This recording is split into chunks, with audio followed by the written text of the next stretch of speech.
रतनलाल और साधना जी की शादी को अब 55 साल पूरे हो गए थे।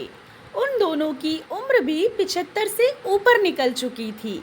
दोनों ने अपनी पूरी जिंदगी एक दूसरे के साथ काफी हंसी खुशी से बिताई थी।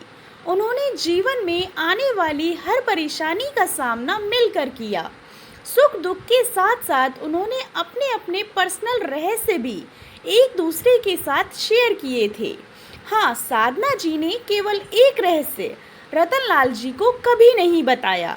हमेशा साधना जी अपने कबर्ड के सबसे ऊपर के खाने में एक लकड़ी का छोटा सा बॉक्स रखा करती थी, जिसे किसी को भी, यहाँ तक कि खुद उनके पति को भी छूने की मनाही थी। मनाही क्या, सख्त वार्निंग थी। साधना जी ने पति से कह रखा था कि समय आने पर वो उस बॉक्स का राज उन्हें ज़रूर बताएंगी। रतनलाल जी को भी इस बात से कोई परहेज नहीं था। हंसते खेलते कई दशक बीत गए, उम्र ढल गई, शरीर कमज़ोर हो गए और कई बीमारियां हावी हो गईं। साधना जी बीमारियों से जूझते जूझते हार मानने लगी। अब उन्होंने सोचा कि उनका आखिरी समय करीब है। तब उन्होंने रतनलाल जी को अपने पास बुलाया और अपने जीवन का वो एकमात्र राज जो उनके कबर्ड में बंद था, उनको उससे परिचित करवाया। साधना जी ने अपने पति से उस बॉक्स को लाने के लिए कहा।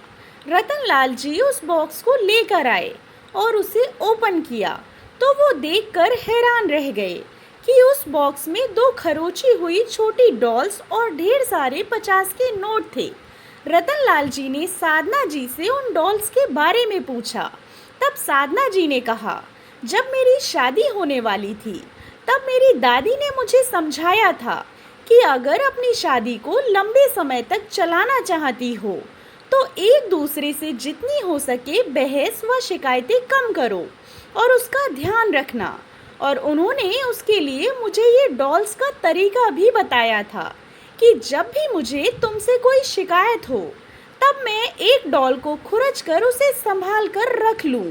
साधना जी की बात सुनकर रतनलाल जी की आंखें भीग गईं, क्योंकि पिछले 55 सालों में साधना जी को उनसे सिर्फ 2 बार ही शिकायत हुई। ये विचार ही उनके लिए काफ़ी सुखद था।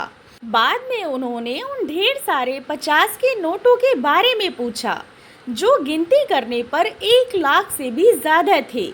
तब साधना जी ने कहा कि ये नोट मैंने तब इस बॉक्स में डाले जब जब मैंने आपके साथ कोई खुशी या संतोष के पल बिताए।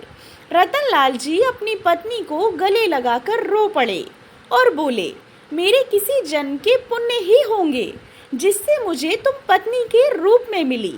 दोस्तों, अगर हर पति पत्नी एक दूसरे से बहस व शिकायतें कम करें तो छोटी छोटी बातों पर जो रिश्ते बिखर जाते हैं वो बिखरने से बच जाएंगे। आशा करती हूँ आपको कहानी पसंद आई होगी।